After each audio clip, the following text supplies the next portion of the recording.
Hi everybody, my name's Miss Davis. I actually teach third grade in Gladwin, Michigan, and today I get to be your mystery reader for your book. So we're going to go ahead and get started. We're on chapter 28. Annie hurried along the hallway after George. "But George," she said, "where are we going?" "Shh," he said over his shoulder. "This way." He was taking Annie toward the side door, which led out onto the road. It was strictly forbidden for pupils to go out of that door by themselves during school hours. If George and Annie were caught leaving school without permission, they would be in deep trouble. Worse, much worse, they would forfeit their only chance to reach Cosmos, which would mean that Eric would be lost inside a black hole forever. It was vital that they leave the school as fast as possible. They walked along stiffly, trying to look completely natural and innocent, as though they had every reason in the world to be going in the opposite direction from everyone else. It seemed to be working. No one paid any attention to them. They were just approaching the side door when George saw a teacher walking toward them. He crossed his fingers, hoping they wouldn't be spotted, but it didn't work. "George," said the teacher, "and where might you be going?" "Oh, sir," said George, we are just, he faltered and ran out of steam. "I left something for the science presentation in my coat pocket, sir," Annie's clear voice cut in. "So my teacher asked this boy to show me the way back to the coat rooms." "Carry on, then," said the teacher, letting them pass. But he stood watching them until they disappeared into the coat rooms. When they peered back down the hallway, he was still standing there, guarding the school exit. The last children were straggling into the science presentation, which was due to start any minute now. "Rats," said George, retreating back into the coat room. "We won't get out through that door." They looked around. In the wall, above the rows of coat pegs, was a long, thin, rectangular window. "Do you think you can squeeze through?" George asked Annie. "It's the only way out, isn't it?" she said, looking up at the window. George nodded grimly. "Then I'll just have to," said Annie, with great determination. "I'm not letting a black hole eat my dad. I'm not. George could tell by the way she scrunched up her face that she was trying not to cry. He wondered if he'd done the right thing in telling her. Maybe he should have tried to rescue Eric all by himself. But it was too late for these kinds of thoughts. He had Annie with him now, and they needed to get on with it. "Come on," he said briskly. "I'll give you a leg up." He hoisted her up so she could undo the catch, push the window open, and slither through the narrow gap. She gave a small squeak as she vanished from view. George pulled himself up onto the ledge and tried to slide through as Annie had done. But he was a lot bigger than her, and it wasn't easy. He got halfway through, but then couldn't go any farther. He was stuck. One side of him dangling out the window over the street outside his school, the other still inside the coat room. "George!"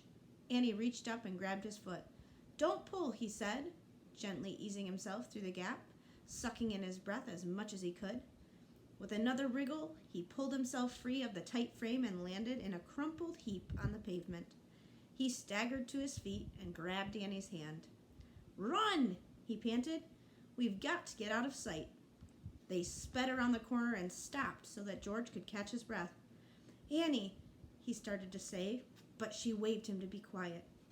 She got out her cell phone and was making a call. "Mom," she said urgently into the phone, "it's an emergency. No, I'm fine. It's not me. Yes, I'm at the school where you dropped me this morning, but I've got to go. No, Mom, I haven't done anything. Mom, listen, please. Something's happened to Dad. Something awful, and we've got to rescue him. He's gone into outer space and got lost, and we have to get him back. Can you come and pick us up? I'm with my friend, George, and we're just near his school. Quickly, Mom, quickly, hurry up, we haven't got long. Okay, bye." "What did your mom say?" asked George. "She said, 'When will your father learn to stop doing silly things and behave like an adult?'" "What does she mean by that?" said George, perplexed. "I don't know," said Annie. "Grown-ups have funny ideas." Is she coming? Yes, she won't be long. She's coming in her Mini. Sure enough, just a few minutes later, a little red car with white stripes pulled up next to them. A sweet-faced lady with long brown hair wound down the window and stuck out her head.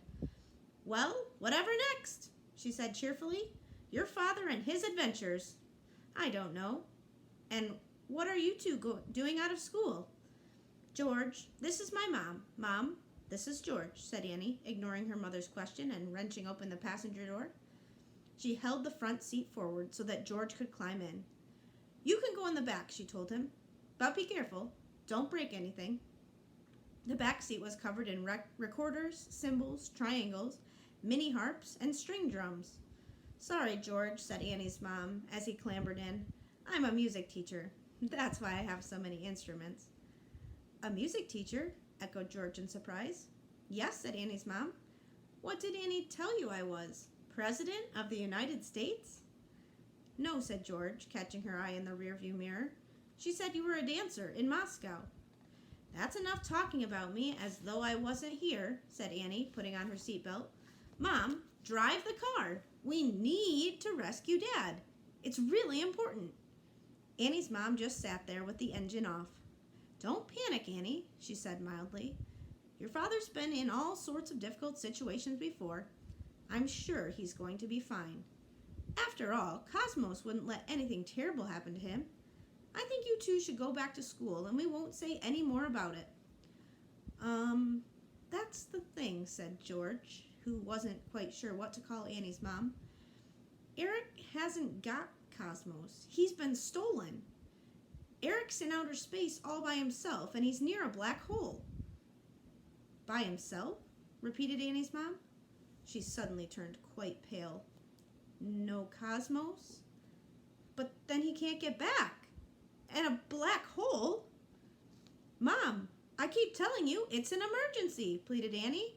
Now do you believe me? Oh my goodness gracious me. Fasten your seatbelt, George, exclaimed Annie's mom, starting the car, and tell me where I need to go. George gave her Dr. Reaper's address, and she put her foot down on the accelerator so hard that the little car shot forward with a great lurch. As the red Mini zoomed through heavy traffic toward Reaper's house, George explained as best he could what had happened over the past 24 hours. While the little red car wove through the traffic across town, cutting in and out, much to the annoyance of people in bigger cars, he told Annie and her mom, who asked him to call her Susan, all about going to see Eric yesterday to ask for his help with his science presentation.